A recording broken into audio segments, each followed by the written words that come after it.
why are we recycling all this water when there's so much in the atmosphere and some of it may fall in thunderstorms? Yeah, and the problem with that, Brian, is it's so dry down here where we are. Any of these thunderstorms for tomorrow, bad news. Whatever rain they produce is going to evaporate before it reaches the ground.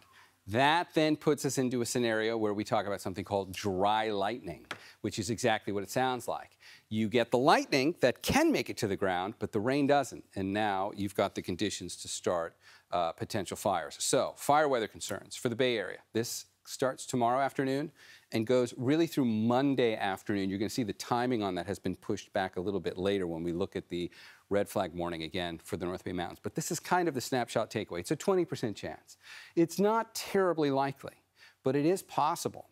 So we've got to start talking about it. And in light of what happened here last August, we also have to put the disclaimer on this right off the top. This isn't going to be anything like last August. That was an off-the-charts inundation.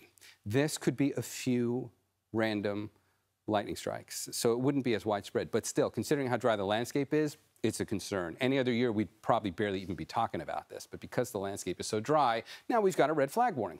It starts tomorrow at 5, doesn't expire till Monday at 5. So that's a 24-hour period. Look where it is and look where it isn't. It's in the mountains. It isn't in any of the areas that have been feeling the influence of the marine layer over the last few weeks. We've had a very good summer in terms of pulling in higher levels of humidity for the lower elevations of the Bay Area.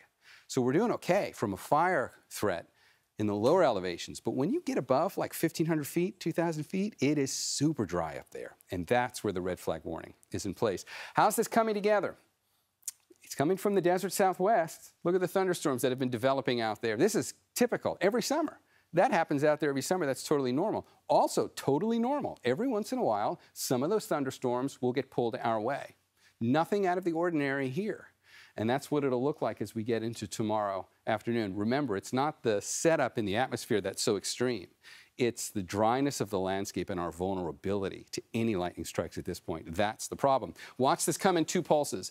That's tomorrow afternoon. We see the potential for a few isolated thunderstorms to come up. This will be focused primarily on the Sierra, but it'll be close enough to us in the afternoon. The possibilities there for a few stray lightning strikes here at home in our local mountains. Now watch what happens as we get into Sunday night. That first pulse clears away, and the next one develops out here.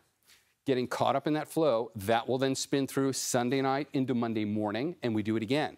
That's why the National Weather Service extended that red flag warning until Monday night at 5.